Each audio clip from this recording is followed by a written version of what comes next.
श्रापित प्रॉपर्टीज़, घर, ऑफिसेज, ज़मीनें, ये सारी चीज़ें जो हैं जिनके बारे में मैंने अभी बोला है, इन सब जब ये श्रापित हो जाती हैं तो क्या होता है या क्या है ये चीज़, इसके बारे में आज का टॉपिक है। और ये एक बहुत ही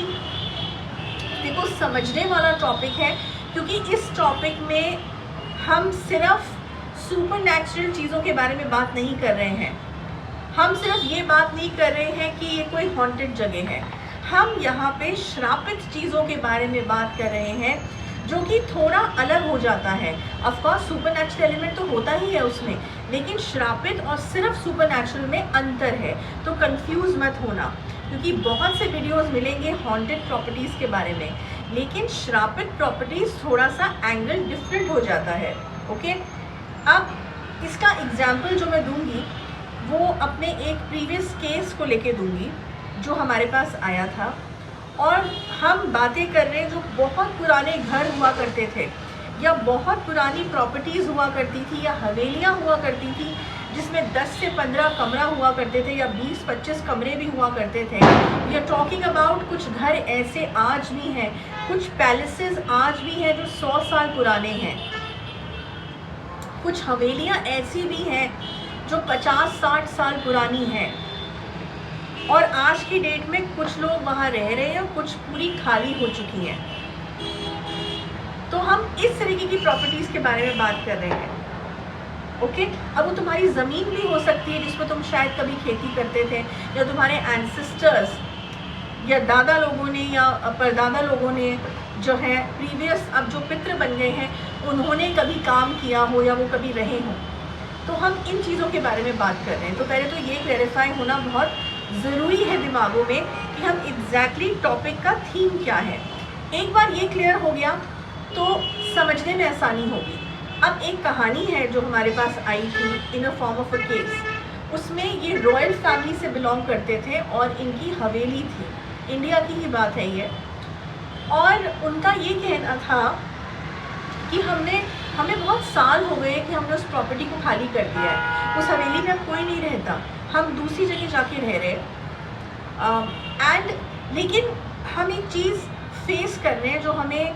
पता भी है कि यहाँ कुछ ना कुछ ऐसा हुआ है प्रीवियसली कि हमारे घर में जब भी किसी लड़के की शादी होने वाली होती है तो वहाँ से कोई चीज़ एक्टिवेट होती है, या वहाँ से उस प्रॉपर्टी के थ्रू कोई ना कोई चीज़ जो होती है वो नेगेटिव एनर्जी क्रिएट होती है, या तो शादी टूट जाती है, या शादी अगर हो जाती है तो शादी वाले दिन लड़का बीमार पड़ जाता है, या फिर उसका शादी के बाद बहुत ज़्यादा बड़ा एक एक्सीडेंट हो जाता है जो पूरा एक तरीके से जानलेवा भी हो सकता है, या अगर उसकी शादी चल भी गई तो जब उसकी वाइफ प्रेगनेंसी में होती है तो कुछ मिसहैपनिंग हो जाती है, कभी मिसकैरेज हो जाता है। ये 1-2 बार उन्होंने नहीं देखा है, ये बहुत सालों से उन्होंने नोटिस करा है कि जब भी हमारे मतलब जेनरेशन टू जेनरेशन उन्होंने नोटिस करा है, और तब इनको एक तरीके से ध्यान में आना शुरू हुआ नेक्स्ट जनरेशन को कि कुछ तो प्रॉब्लम है। और जब किसी को किसी पुराने एंसेस्टर ने शायद ये बात कानों में डाली कि इसका जो लिंक है ये तुम्हारी हवेली से जुड़ा है, तो उनके बहुत ज़्यादा कान खड़े हो गए, वो बहुत अलर्ट हो गए, वो जानना चाहे कि ऐसा क्या हो रहा है, बिकॉज कुछ तो हो रहा है, उनको समझ में आ गया था। And that's how they contacted us, और हमसे पहले भी और कई हीलर्स को उन्होंने कॉन्टैक्ट किया। तो जब वो हमारे पास पहुँचे हमने केस स्टडी के लिए ही बोला, जो हमारा पहला चीज़ है जो हमेशा बोलते हैं, जो पेड सर्विस है विच इज़ नॉट फ्री, मुझे हमेशा ये बोलना पड़ता है because time and again team को लिखा जाता है कि गुरु दीदी ने कहा था कि डायग्नोसिस कराएं, केस स्टडी कराएं, तो उसके बाद क्योर का जो अमाउंट होगा वो हम करेंगे, बट केस स्टडी तो फ्री है। No, it's not free, it takes a lot to do a case study. ये कोई फेस रीडिंग नहीं हो रही है यहाँ पे, इसके बारे में वीडियो भी बना है separately that what exactly case study is. So anyways, coming back to the topic, तो जब इन लोगों ने अपनी केस स्टडी कराई तो उसमें ये निकला था कि वो जो हवेली थी उसमें बीच में एक कुआं था, और उस कुएं में जो उस घर की औरतें थीं जिनकी शादियां हो रखी थी, और ये हम जनरेशन टू जनरेशन बैक की बात कर रहे हैं, ओके, तो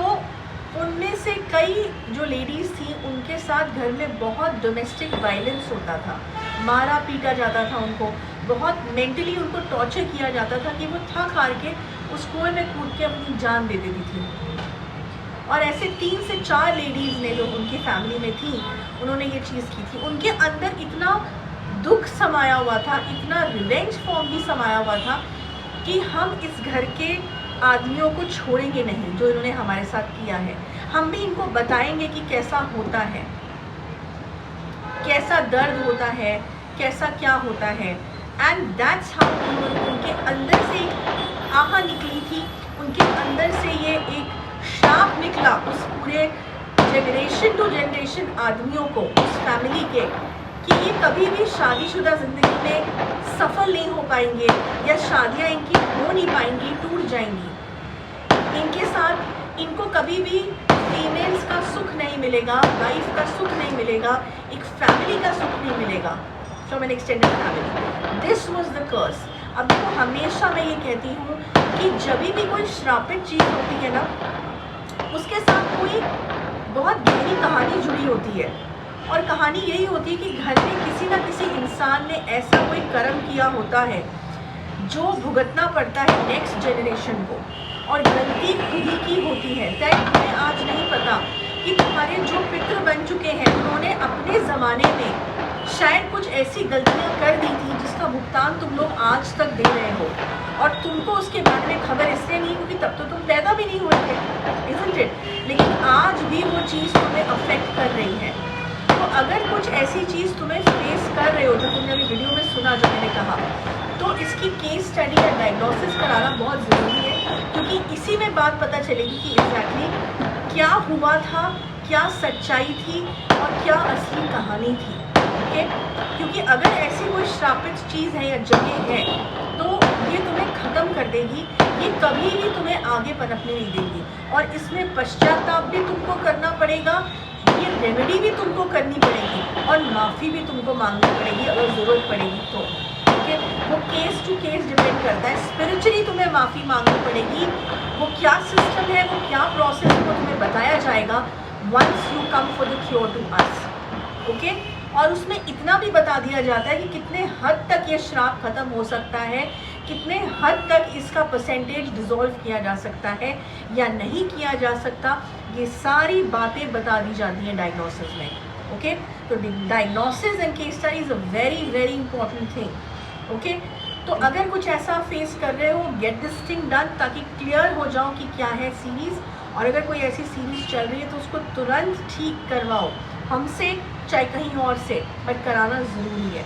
ओके, तो बस इतना ही इस टॉपिक में। नेक्स्ट वीक में एक अनदर टॉपिक लेके आऊँगी। Till then, good bye.